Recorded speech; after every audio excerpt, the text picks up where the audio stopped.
বলেছিলাম মনেস্ট্রিটা ঘুরে দেখাবো যাওয়ার সময়। আমরা অলরেডি কিছুটা নেমে এসেছি। এই যে দেখেছেন কষ্টটা কিরমভাবে করতে হয় এনাদের। এই যে বুড়ো নামছে এখন, ও তার অভিজ্ঞতাটা বলবো। এর আগে ট্রেক করেনি, এবারে দুখানা ট্রেকের মধ্যে ওকে নিয়ে এসেছিলাম। অ্যাডভেঞ্চার করতে করতে দেখুন কোথায় পৌঁছেছে। দেখুন এরা অ্যাডভেঞ্চারে কোনো কিছু বাদ দিচ্ছে না। পুরো ডাউন থেকে রাস্তা নামছি, খুব মজা পেয়েছে। আর অ্যাডভেঞ্চার দেখুন দূরে দেখতে পাচ্ছেন। তখন বললাম যে কথাটা, এই যে আমাদের এক্সপ্লোরার রয় ফ্যামিলির গাইড এখন ওয়েল ট্রেন্ড। তাহলে বাড়ি নেমে যাচ্ছি আমরা। দিদি একটু হাই করে দাও।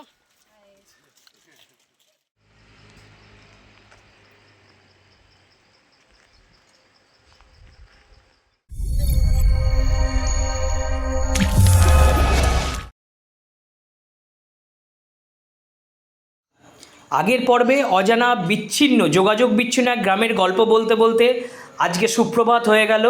সুপ্রভাতে এই যে সূর্যের উদয় সেটা দেখাচ্ছি। এটা কিন্তু ভুটান থেকে সূর্যোদয় হচ্ছে। আমরা আছি ওয়েস্ট বেঙ্গলে, কিন্তু ভুটানের সূর্যোদয় এর মজাটাই আলাদা। পুরোটা নিতে গেলে, পুরোটা উপভোগ করতে গেলে আপনাদেরকে সেই জায়গায়, সেই স্থানে, সেই সময় পৌঁছতে হবে। প্রকৃতি যখন দেয় তখন পুরোটাই উজাড় করে দেয়। উপভোগ করাটা আপনার ওপর ডিপেন্ড করে, কারণ আপনি কিরম উপভোগ করবেন, আপনি কীরমভাবে নেবেন, কোন সময়ে যাবেন সেখানে। তার জন্য লেপচাকা গ্রামের, এই যে লেপচাকা একটা বিচ্ছিন্ন গ্রাম, যেখানে যোগাযোগ ব্যবস্থা নেই, হাঁটা ছাড়া কোনো গতি নেই, যেখানে কোনো টাওয়ার নেই, কোনো কিছুর সংযোগ নেই, ইন্টারনেট যোগাযোগ নেই, তার মধ্যিখানে দাঁড়িয়ে এত সুন্দর একটা সূর্যোদয় দেখা, তাও আবার নিজের ব্যালকনি থেকে। দেখুন একবার আপনারা, এই যে সূর্যোদয়টা হচ্ছে যখন, ভোরবেলা 5টা থেকে আমরা উঠে বসে আছি এর অপেক্ষার জন্য। চারিদিকে বিভিন্ন পাখির ডাক, যার কলতান ভোরবেলাটাকে মনোমুগ্ধকর করে তোলে আর প্রকৃতিকে যেন আরও নিজের কোলে টেনে নেয়। এর জন্য বারবার হাতছানি দেয় যেন আমরা বারবার সেই জায়গায় পৌঁছে যাই এবং পৌঁছে গিয়ে তাকে উপলব্ধি করি, তাকে জানার চেষ্টা করি, তাকে শেখার চেষ্টা করি, তাকে যেন ভেদ না করি, তাকে আরও নিজের কাছে টেনে নিই। এটা সবচেয়ে বড় বিষয়। এই বিষয়টাকে উপলব্ধি করে এক্সপ্লোরার রয় ফ্যামিলি আজকে আপনাদের সামনে উপস্থাপন করছে লেপচাকা। বক্সাপটের ওপর এক অজানা, পুরো যোগাযোগ বিচ্ছিন্ন গ্রাম, হাঁটা পথ ছাড়া কোনো গতি নেই, সেই গ্রামের ওপর থেকে একটা সুন্দর সূর্যোদয়ের মুহূর্ত। যে মুহূর্তগুলি আমরা ক্যামেরাবন্দি করতে পেরেছি তার জন্য ধন্যবাদ, প্রকৃতির কাছে ধন্যবাদ, কারণ মেঘলা থাকলে আমরা করতে পারতাম না। এই বলে আমরা আমাদের এই নতুন ভিডিও আজকে আপলোড করতে চলেছি। আপনারা সঙ্গে থাকবেন, আমাদেরকে সঙ্গে করে এগিয়ে নিয়ে যাবেন, এটুকু আমাদের বলার।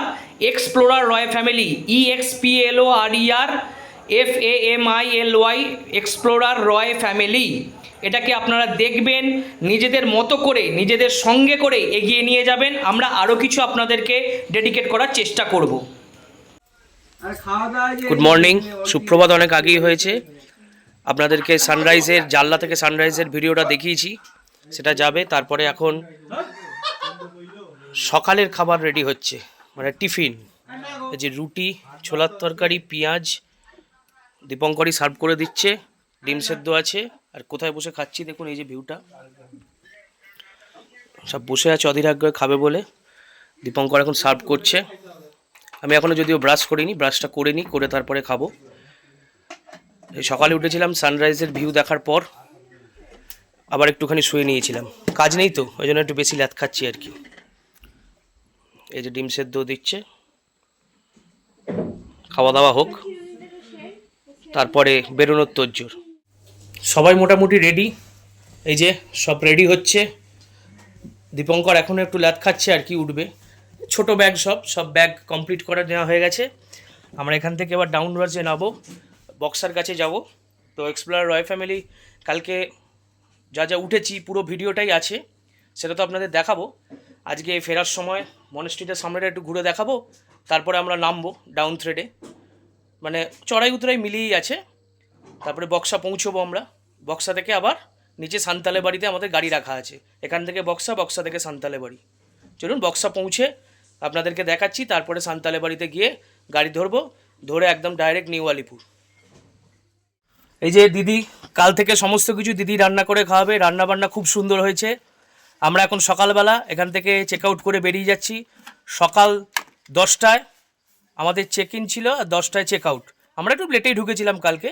তো এখানে থাকতে গেলে সমস্ত রিসর্ট আপনাদের ঘুরে দেখিয়েছি, সব ইকো রিসর্ট বাঁশের, মানে কাঠের করা আছে। 1,500 টাকা করে লাগবে পার ডে পার হেড। হ্যাঁ, আপনি যেরকম যতজন ইচ্ছা আসতে পারেন। মানে আপনাদের টোটাল আমরা 4 জন এসেছি, যেমন আমাদের 6,000 টাকা খরচা হয়েছে। তো এটাই এখানকার প্রসেস, পার ডে হিসেবে, per day per head. Room আপনাকে দেবে, বেশি লোকের রুম আপনাকে 2টো দিতে পারে, কোনো অসুবিধা নেই তাতে। এটা এক্সপ্লোরার রয় ফ্যামিলির তরফ থেকে শুভ সকাল বন্ধুরা, এই ইনফরমেশনটা আপনাদের দিলাম। এটা আমরা আছি এখন লেপচাকায়। লেপচাকা ছেড়ে আমরা এখন বেরিয়ে যাচ্ছি। দেখতে পাচ্ছেন কিছুটা হলো কুয়াশা আছে, মানে মেঘ কুয়াশা মিক্সড হয়ে আছে, তার জন্য এই নদীগুলো ওপর থেকে দেখা যাচ্ছে। দেখুন দেখাচ্ছি, মানে ভিউটা অসাধারণ, চোখে দেখার জন্য দরকার আছে। সব সময় তো আর ফোনে সব তোলা যায় না, আর আমার কাছে বস অত দামি ক্যামেরা নেই যে আমি এটাকে গ্রিপ করব। তার জন্য দুঃখিত, ভবিষ্যতে চেষ্টা করব। এই টোটাল ভিউটা নিচ্ছি। তারপর দীপঙ্কর ভাই বলছে কোনটা কি নদী, ওর আইডিয়া আছে, ও বলছে বলে এই প্রথম দেখালাম এই নদীটা।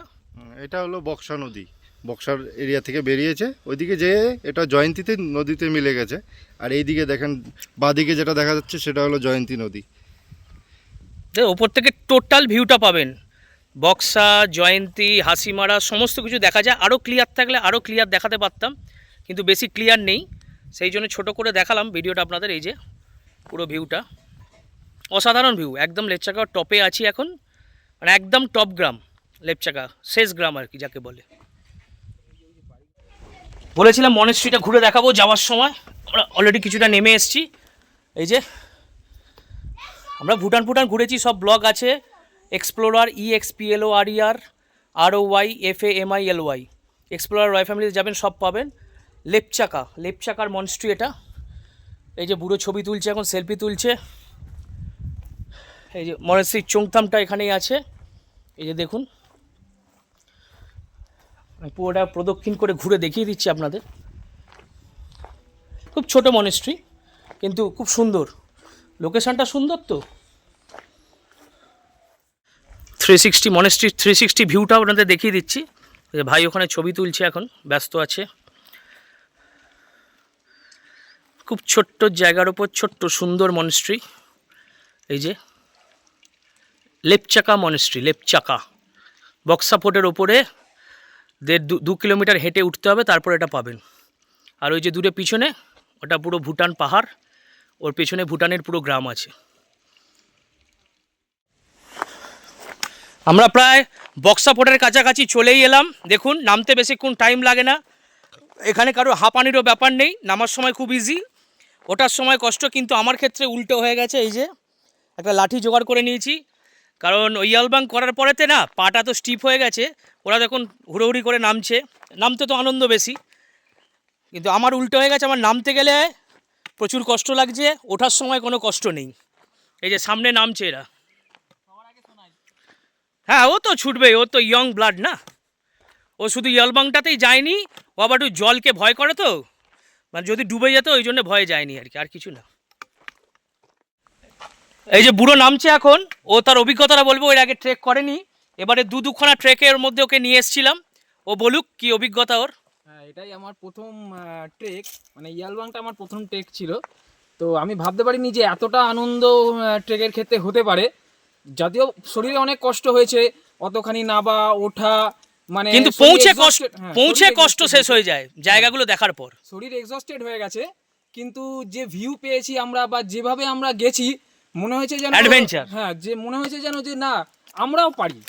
মানে আমরা হয়তো ঘরের মধ্যে বসে থেকে অনেক সময় ভাবি যে না আমরা বোধহয় এটা পারবো না, এই মনের মধ্যে ভাবটা কেটে যায়।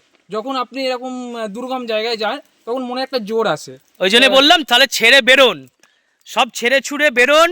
ইয়ংদের বেশি করে বলছি, ছেড়ে ছুড়ে বেরোন, বেরোলে সব পারবেন। কিছুক্ষণের কষ্ট, তারপরে যেটা আনন্দ, চোখের আনন্দ, সেটা কখনো ভাষায় প্রকাশ করা যাবে না। এক্সপ্লোরার রয় ফ্যামিলি তারই চেষ্টা করে চলেছে এখনও, যাতে আমরাও পারি। মোটা রোগা পাতলা লম্বার কোনো ব্যাপার নেই, খালি মনের আনন্দে বেরিয়ে পড়ুন, বেরোলেই পারবেন। এই যে বন্ধুরা সামনেরও সব নেমে গেল, আমরা একদম টোটালটাই পুরো খাড়াই রাস্তা দিয়ে যে নামছি, কালকে উঠেছিলাম, তার ভিডিও আপনাদেরকে দেখিয়েছি। এখানকার জনজীবনে কতটা কষ্টকর, মানে সেটাও দেখার, কত কষ্ট করতে হয় এদেরকে, প্রত্যেকটা মুহূর্ত, প্রত্যেকটা সময়, সমস্ত কিছু নিচে, সেখান থেকে সব ক্যারি করে যেতে হয়। কষ্টকর বললাম, কষ্টকর ততটাই কষ্টকর। যেমন মহিলা গেলেন ওরে নিয়ে সারা সপ্তাহ বাজারও, দাদাকে দেখুন, দাদা এই যে কাঁধে করে তুলে নিয়ে যাচ্ছে, নিচে আছে হাট বসেছিল সান্তালে বাড়িতে, সেখান থেকে দেখুন তুলে নিয়ে যাচ্ছে।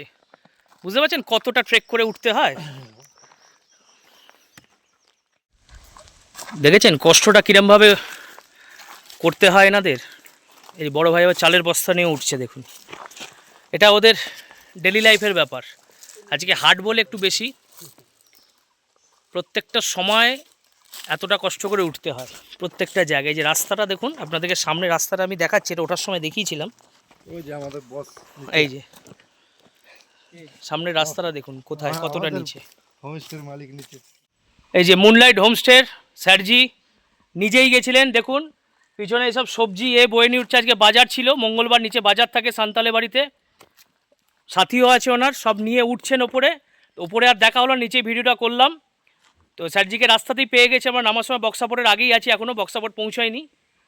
স্যারজি বলে দিন আপনার হোমস্টে সম্বন্ধে, আমি তো আমার যাওয়ালার বলে এলাম। কি বলবে কি বলবে ভাবছে। স্যারজির হোমস্টের সব ডেসক্রিপশান আপনাদের দেওয়া রইলো, সমস্ত ভিডিও দেওয়া রইলো, নাম্বারও পেয়ে যাবেন, মানে ভিডিও দেখলে তার মধ্যেই নাম্বার পেয়ে যাবেন, তারপর ডেসক্রিপশানেও নাম্বার দিয়ে দেবো। যখন মন চাইবে চলে আসবেন, বয়স উপেক্ষা করে, খালি যদি আনন্দ উপভোগ করতে হয় অবশ্যই একবার ঘুরে যাবেন। এক্সপ্লোরার রয় ফ্যামিলি চ্যানেলটা মনে রাখবেন, আর আমাদের প্রয়াসটার জন্য আমাদেরকে একটু এগিয়ে নিয়ে যাওয়ার জন্য সুযোগ করে দেবেন। বেশিক্ষণ লাগেনি, আধ ঘন্টার মধ্যেই বক্সাপোর্ট নেমে এলাম। কালকে উঠতে যা লেগেছিল, এই যে বক্সাপোর্ট। এই যে এখন আমাদের যাচ্ছে হচ্ছে এই যে গাইড, আমাদের পুরনো গাইড সোনাইদা, এক্সপ্লোর রয় ফ্যামিলি পুরনো গাইড, বুড়োকে বক্সাপোর্টটা ঘুরিয়ে দেখার জন্য নিয়ে যাচ্ছে। আমরা এখানে রেস্ট করি, গাইড একটু ঘুরিয়ে নিয়ে আসুক ওকে। দেখুন দূরে দেখতে পাচ্ছেন, তখন বললাম যে কথাটা, এই যে আমাদের এক্সপ্লোর রয় ফ্যামিলির গাইড এখন ওয়েল ট্রেন্ড হয়ে গেছে পুরো। ও নিজেই বুড়োকে ওই জন্য বক্সাপোর্ট দেখানোর জন্য নিয়ে যাচ্ছে, ওকে হিস্ট্রিও শোনাবে পুরো ঘুরিয়ে, তারপরে আবার নিয়ে আসবে। আমরা মেন পয়েন্টে 0 পয়েন্টের ওখানে বসে আছি। এই যে ওরা এখন উঠছে বক্সাপোর্টের উদ্দেশ্যে। বক্সাপোর্টে এলে সামনেই দিদি রেস্টুরেন্ট, এই যে ইয়াক রেস্টুরেন্ট লেখা আছে। দিদি অনেকক্ষণ টাইম কাটিয়েছি, কালকে কাটিয়েছি, আজকেও কাটিয়েছি, হয়ে গেছে। এখন সান্তালে বাড়ি নেমে যাচ্ছি আমরা। দিদি একটু হাই করে দাও। অ্যাডভেঞ্চার করতে করতে দেখুন কোথায় পৌঁছেছে, দেখুন এরা অ্যাডভেঞ্চারে কোনো কিছু বাদ দিচ্ছে না, পুরো ডাউন থেকে রাস্তা নামছি, খুব মজা পেয়েছে। আর অ্যাডভেঞ্চার কমপ্লিট করে তবেই বলছে ছাড়বে। বক্সাপোর্ট থেকে আমরা অর্ধেক নেমে এসেছি, সান্তালি বাড়ির দিকে যাচ্ছি, নদীর পাড়ে গিয়ে বসে আনন্দ করবো, সেটা দেখাবো, তারপরে ট্রেন ধরবো। এই যে সবাই অ্যাডভেঞ্চারে, আমি নিলাম না রিক্সা স্যার, কারণ আমার পায়ের জাংগুলো খুব ব্যথা হয়ে আছে ইয়ালবাং করার পর থেকে, পুরো স্টিপ হয়ে গেছে। ওরা অ্যাডভেঞ্চার করছে করুক, আমি পিছনে টুকটুক করে যাই। পিপল পয়েন্ট থেকে ফোন করে দিয়েছিলাম, আমাদের 3 নম্বর গাড়ি এসে হাজির, বুড়ো দাঁড়িয়ে আছে, এই যে স্যারজি দাঁড়িয়ে আছে, 3 নম্বর গাড়ি হাজির। 9 কিলোমিটার কি বাবা বলো? রোভার্স পয়েন্ট 9 কিলোমিটার সব নিচে, না 9 কিলোমিটার বলতে এই যে সব ডাউন থ্রেড, उतराने के बाद है। এ বাবা, আমাদের বড় মেম্বার বসে পড়েছে, দেখুন দেখুন দেখুন, একবার দেখুন, রেস্ট, আনন্দ, কমপ্লিট ট্রেক। এবার নিচে যাবো, গাড়িটা বসে পড়লে হাঁটলাম তো পাগুলো একদম পুরো স্ট্রিং হয়ে গেছে। পুরনো সেই চেনা রাস্তা ধরে আমরা আবার ফিরে যাচ্ছি বক্সাপোর্টের উদ্দেশ্যে। গিয়ে লেপচাকা গেছিলাম, ওখান থেকে সান্তালে বাড়িতে, তা দীপঙ্কর ভাই গাড়িতে তারপরে উঠবো। সেই রাস্তা দেখানো আছে পুরনো ব্লগে, পারলে অবশ্যই পুরনো ব্লগগুলো খুলে দেখবেন। যারা নতুন আছেন তারা সাবস্ক্রাইব করুন, নোটিফিকেশান সব কিছু চলে যাবে। প্রত্যেকটা জিনিস টপ টু বটম দেখানো আছে, এক জায়গায় দুবার করে গিয়ে সেটা দেখানোর অভিজ্ঞতা। কারণ কি, আমরা প্রথমে ফার্স্ট পার্ট করেছিলাম, সেকেন্ড পার্ট করলাম, কমপ্লিট করবো, যেটা করবো সেটা কমপ্লিট করবো, তো ইনফরমেশান যাতে কোনো গ্যাপ না যায়।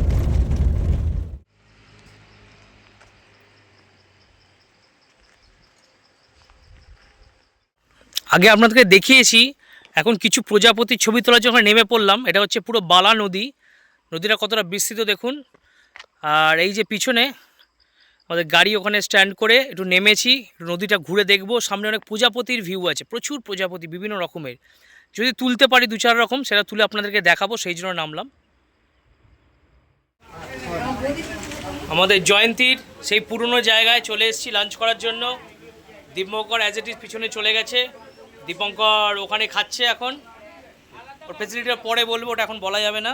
এই যে আমাদের খাবার সব সার্ভ করে দিয়েছে, আলু ভাজা, ডাল, শাক, তারপরে এঁচড়ের তরকারি দিয়ে সব কিছু, চিকেন আছে আর ফিশ আছে।